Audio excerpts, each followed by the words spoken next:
Hello everyone, welcome to my channel. Please subscribe and keep watching more details. Yellowstone ending explained. What happens to the Dutton Ranch? The Yellowstone Season 5 finale feels like a series finale, even though Paramount Network didn't market it as one, featuring full-circle moments, a fulfilled prophecy, death, new beginnings, and more.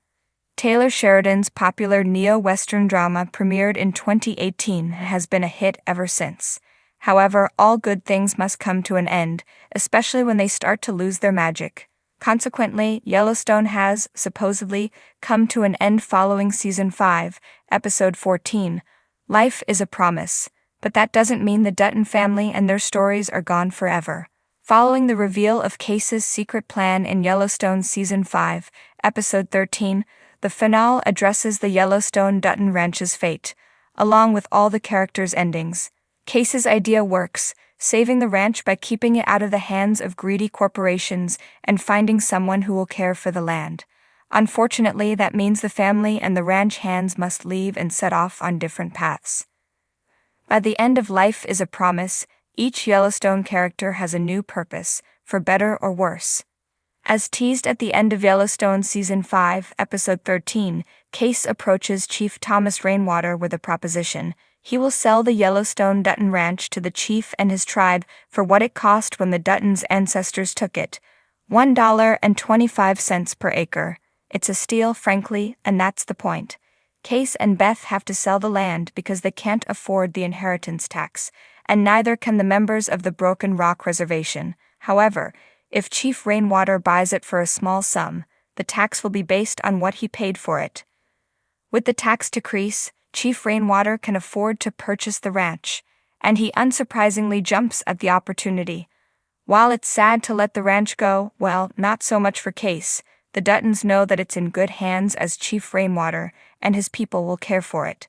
The land won't be taken over by wealthy corporations looking to build shopping centers, resorts, etc. Plus, Case makes sure that he and his family can keep their home at East Camp as a part of the deal.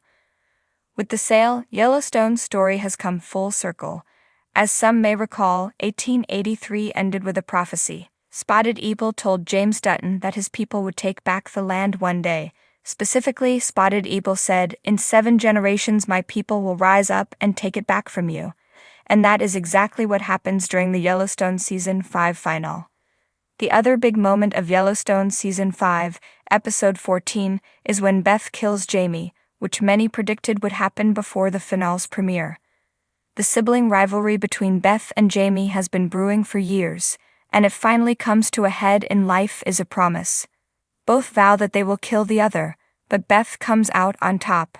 Following John's funeral, Beth's need for vengeance consumes her. She knows that Jamie had something to do with their father's death, so she grabs bear spray and a knife and goes to Jamie's house.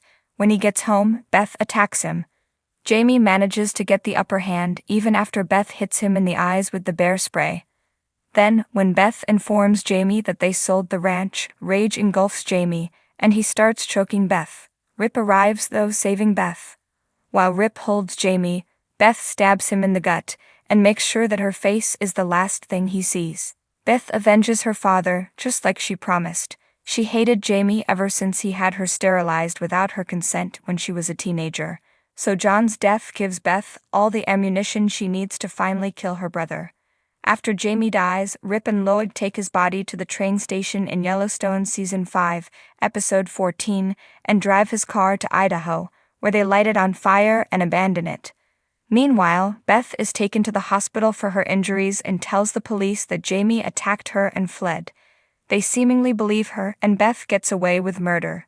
At the beginning of the Yellowstone series finale, Beth tells Rip that she bought property in Dillon, Montana. She knew that Case's pitch to Chief Rainwater would work, meaning she had to find a new home for herself, her husband, and Carter, their adopted son who they technically haven't adopted. Beth wanted a place far from tourists where they could build a new ranch, and Dillon was the best option.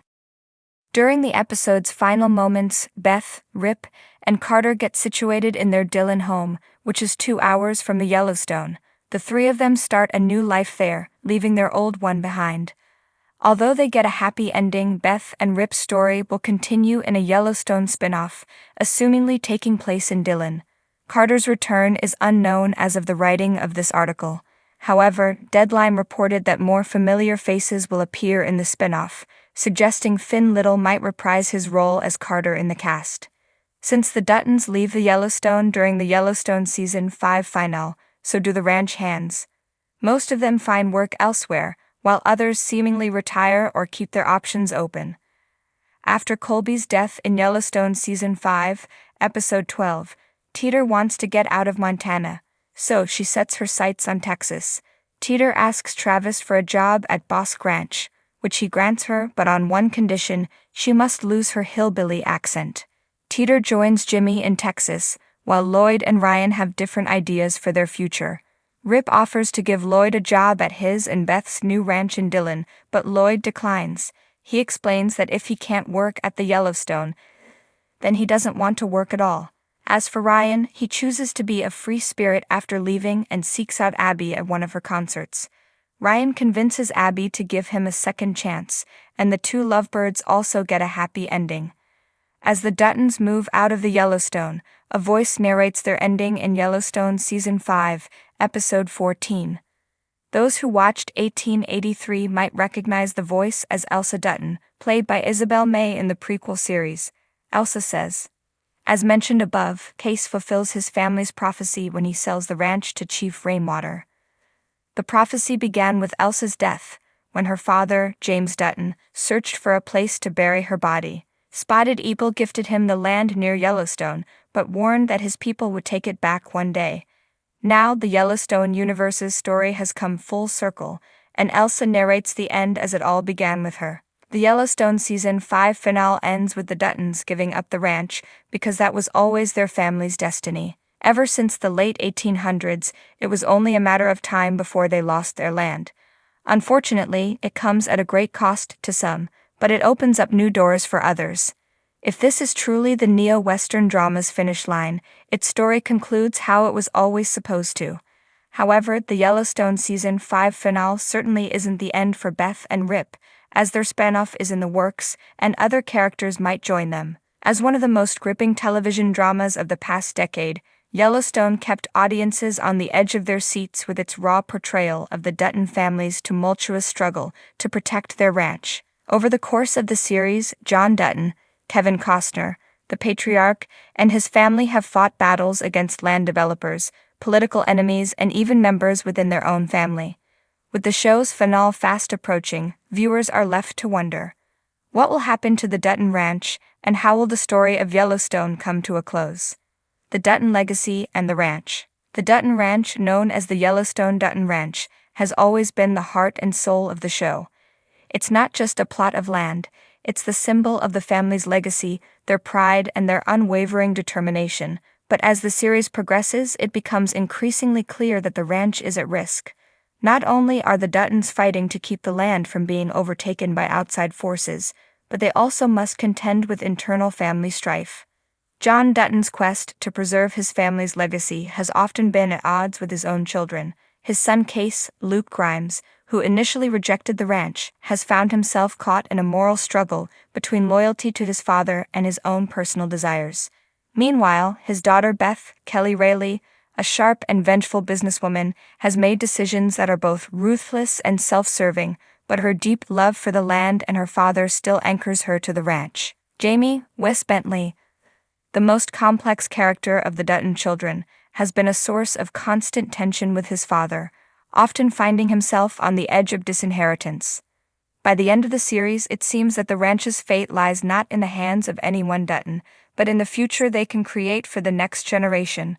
John's efforts to guide his children, particularly Case and Beth, towards securing the land's future may just be the key to the ranch's survival. The question is who will ultimately inherit the ranch, and will they be able to preserve its legacy, or will it slip into the hands of those who seek to exploit it?